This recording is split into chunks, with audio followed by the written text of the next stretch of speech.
السلام علیکم ناظرین و سامعین، میں امید کرتا ہوں کہ آپ سب خیریت سے ہوں گے۔ آج ہم جس ہستی کا انٹرویو کرنے جا رہے ہیں وہ غزالی اسکول کی نامور، جانی پہچانی، علم دوست شخصیت قاری سید محمد داؤد شاہ بخاری صاحب ہیں۔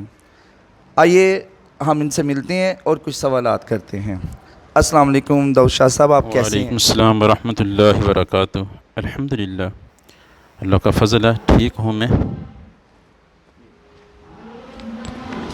شاہ صاحب، پہلا سوال آپ سے یہ ہے کہ آپ کتنے عرصے سے اس غزالی اسکول میں شعبہ تدریس سے بالخصوص حفظ القرآن کے شعبہ سے وابستہ ہیں؟ میں تقریباً جو ہے وہ 10 سال سے کچھ زائد عرصہ ہو چکا ہے جب سے اسکول کی بنیاد رکھی گئی ہے۔ تقریباً 1 ماہ کے بعد میں یہاں آ گیا تھا، تو یہ عرصہ 10 سال سے کچھ زائد بنتا ہے۔ بڑی بات ہے۔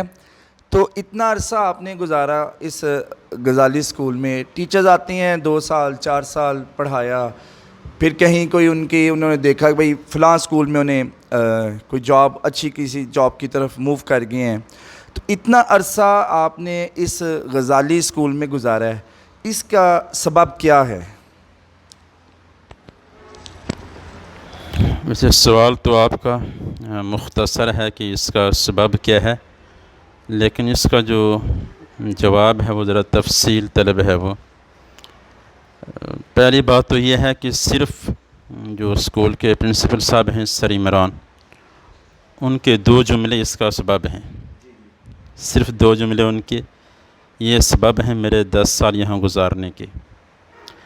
سر عمران کا پہلا جملہ یہ ہے، یہ میں اپنے علم کے حوالے سے بات کرتا ہوں، جو میرا ان سے تعلق ہے اس بنیاد پر بات کر رہا ہوں میں، کہ قاری صاحب یہاں پر کوئی کسی کے ماتحت نہیں ہے۔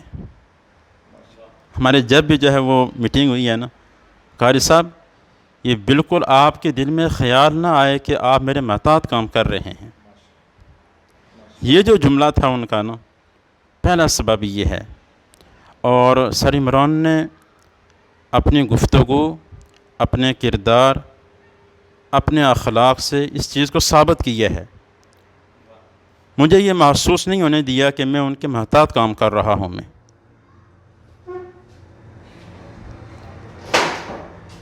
اور جو دوسرا سبب ہے یہاں اتنا وقت گزارنے کا، وہ بھی سر عمران کا دوسرا جملہ ہے۔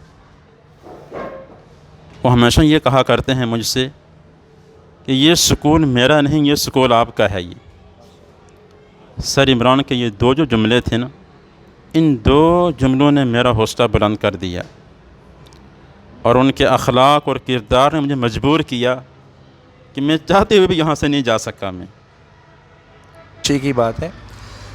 تو مزید ایک سوال کا کیونکہ سلسلہ جاری ہے سوالات کا، آپ سے یہ پوچھنا چاہتے ہیں کہ جو یہ ادارہ ہے ہمارا غزالی، ہر ادارے میں اچھی باتیں ہیں، کیونکہ یہ ایک تربیتی ادارہ ہے تو انداز جدا گانا ہو سکتے ہیں اداروں کے، تو یہاں پہ اس ادارے کے حوالے سے آپ کیا کہنا پسند کریں گے کہ کون سی ایسی ادارے کی خوبیاں ہیں، کون سی ایسی ہمارے اس ادارے کی صفات ہیں، ایسی کون سی باتیں ہیں جو آپ نے اتنا عرصہ ادھر گزار کر ان باتوں کو سمجھا بھی ہے، اور وہ ان چیزوں کو آپ نے سیکھا ہے کہ ادارے سے میں نے ان چیزوں کو سیکھا ہے، وہ کون سی ایسی باتیں ہیں جو آپ نے اس ادارے سے سیکھی؟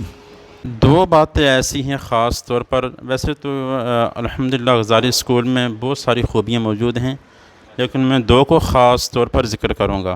پہلی بات کہ یہاں پر جو آتا ہے اس کے بارے میں یہ نہیں سوچا جاتا کہ بس اس سے کام لیا جائے، اور اگر ہمارے مقصد کا ہے تو ٹھیک، اور ہمارے مقصد کا نہیں ہے تو بس اس کو یہاں سے فارغ کر دیا جائے، ایسا نہیں ہے۔ بلکہ میرے جب بھی سر عمران سے میٹنگ ہوئی ہے، انہوں نے اس بات کو نمایاں طور پر میرے سامنے رکھا ہے کہ قاری صاحب یہاں جو آیا ہے نا، کے حوالے سے آپ نے یہ بتایا کہ یہاں کا جو ماحول ہے وہ مذہبی بنیادوں پر ہے، مذہبی ماحول ہے، بچیاں بھی پردے میں ہیں، اور پھر جو بچے ہیں ان کا ایک اپنا ایک الگ سے ماحول ہے۔ آپ سے یہ پوچھنا چاہیں گے کہ آپ کا جو شعبہ حفظ القرآن ہے، کچھ اصول ہیں ہر استاد کے کہ وہ اپنے اسباق کو مختلف پرائے میں مختلف انداز میں بچوں تک منتقل کرتا ہے، کوئی نہ کوئی منصوبہ سازی کرتا ہے، منصوبے بناتا ہے، اچھے پلان کر کے وہ بچوں تک ان لیسنس کو ڈیلیور کرتا ہے۔ آپ سے یہ پوچھیں گے کہ شعبہ حفظ میں آپ کن اصولوں کی بنیاد پر، کن اصولوں کو بروئے کار لا کر آپ بچوں کو حفظ کی طرف لے جاتے ہیں اور ان کو یہ قرآن پاک جو ہے نا حفظ کا معاملہ مکمل کرواتے ہیں؟ خاص کن اصولوں کو آپ اس اپنے مزاج میں لے کے آتے ہیں اور ان پر ورکنگ کرتے ہیں، کام کرتے ہیں، تاکہ بچے بہتر طور پہ قرآن کو جلد حفظ کر سکیں اور ان کی منزل سبکی وغیرہ مضبوط اور مستحکم ہو سکیں؟ ہاں، اس سلسلے میں جو سب سے بنیادی بات ہے، جب کوئی بچہ میرے پاس حفظ کے لیے آتا ہے تو پہلی بات یہ ہے کہ میں اس بچے کو امانت سمجھتا ہوں، میں کہ یہ بچہ میرے پاس اللہ کی طرف سے امانت ہے اور اس کا وقت ضائع نہ ہو، اور اس کا وقت ضائع ہوگا تو میں اللہ کے ہاں جواب دہ ہوں گا۔ پہلی بات تو میرے ذہن میں یہ ہوتی ہے، اور دوسری بات یہ ہوتی ہے کہ اس بچے کا تعلق اللہ کے ساتھ مضبوط ہو جائے، اس بنیاد پر وہ قرآن پاک حفظ کروایا جاتا ہے۔